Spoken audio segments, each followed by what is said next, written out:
It started like any other day, but behind the smiling selfies and heartfelt posts, something dark was growing, something no one could see.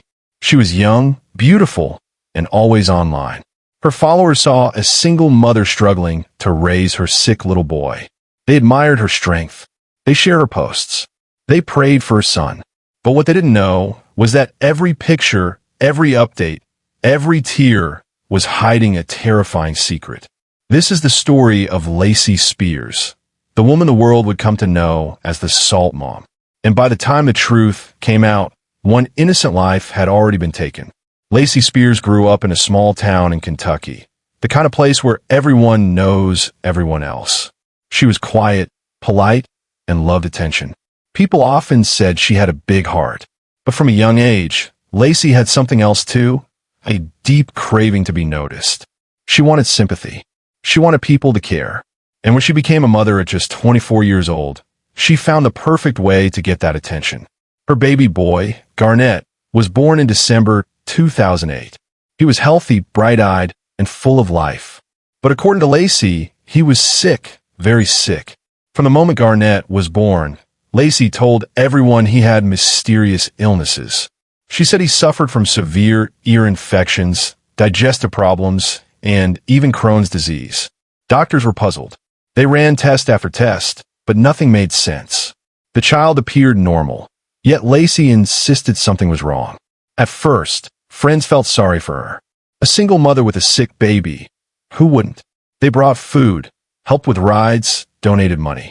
Lacey soaked up the sympathy, but what no one realized was that she was slowly turning her son's life into a stage, and the audience was the entire internet.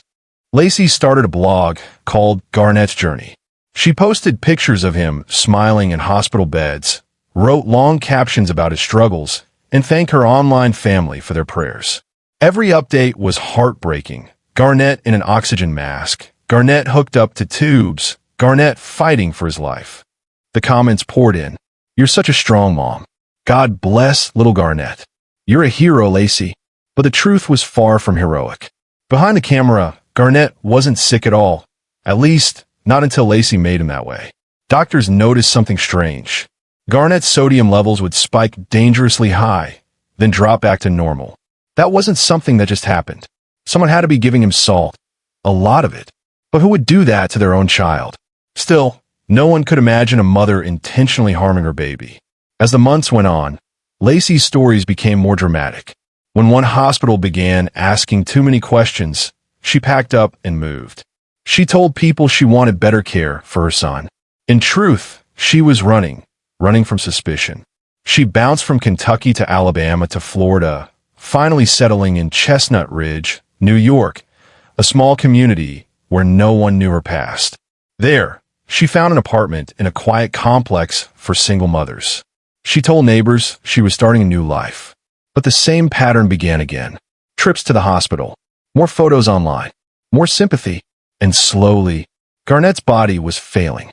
By the time Garnett was 5 years old, his health was deteriorating. His little body couldn't take the abuse. In January 2014, Lacey rushed him to a nearby hospital, claiming he had severe seizures. Doctors ran tests and were horrified to see his sodium level had skyrocketed to a lethal point. They fought to stabilize him, unaware that the very person standing by his bedside, the one crying, posting updates, asking for prayers, was the one who had done it. Security footage from the hospital would later reveal something chilling. While Garnett was recovering, Lacey took him into a private bathroom, not once but multiple times. Each time, she brought with her a small bag connected to his feeding tube. Moments after they came out, Garnett's condition would crash, and within hours, he was brain dead. The doctors were heartbroken. They couldn't explain how a child's sodium levels could spike that fast. But one nurse noticed something suspicious, a feeding bag that Lacey had brought from home. Inside it, investigators later found traces of extremely high sodium. They also discovered that Lacey had been searching online for phrases like "how much salt can kill a child" and symptoms of sodium poisoning. The pieces were finally coming together. Detectives began digging into her past, and what they found was a trail of lies. Everywhere Lacey went, the same story followed. Hospitals, friends, even neighbors all remembered her as the devoted mother of a sick boy. But in reality, she had been poisoning her son for years. It was a textbook case of Munchausen by proxy, a psychological disorder where a caregiver deliberately makes another person sick to gain attention and sympathy. Experts explain that people like Lacey crave admiration. They want to be seen as heroes, martyrs, caregivers, even if it means destroying the very person they claim to love. When detectives confronted her, Lacey denied everything. She cried, blamed the doctors, and insisted she was innocent. But evidence doesn't lie. The salt, the feeding bags, the internet searches, the videos. Every clue pointed to one horrifying truth. Lacey Spears murdered her own son. The trial began in 2015, and the courtroom was filled with emotion. Prosecutors called her actions the ultimate betrayal. The defense argued that it was an accident, but the jury saw through it. They watched the surveillance tapes. They heard the experts. They saw the pain in the faces of those who had loved Garnett. When the verdict came, guilty of second-degree murder, Lacey showed little emotion. She was sentenced to 20 years to life in prison. Even now, she claims she's innocent. But the evidence tells another story, one of manipulation, control, and tragedy. What makes this case so haunting isn't just what she did, but why. In a world obsessed with online validation, Lacey turned motherhood into a performance. Every post, every photo, every hashtag was a lie built on her child's suffering.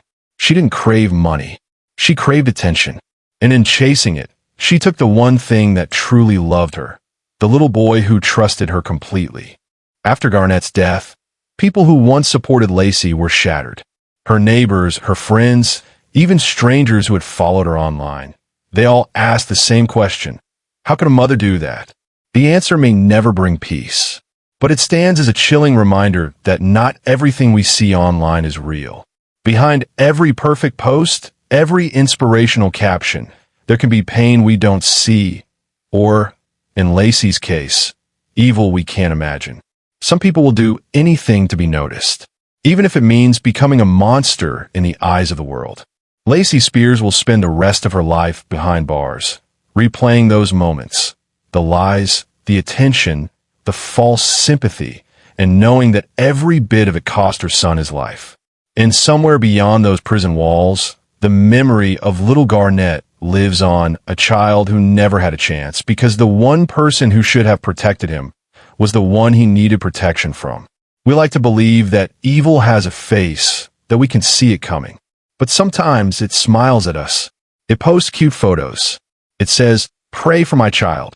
Sometimes evil looks exactly like love. If you found this story as haunting as we did, don't forget to stay safe, stay aware, and remember, the truth isn't always what it seems.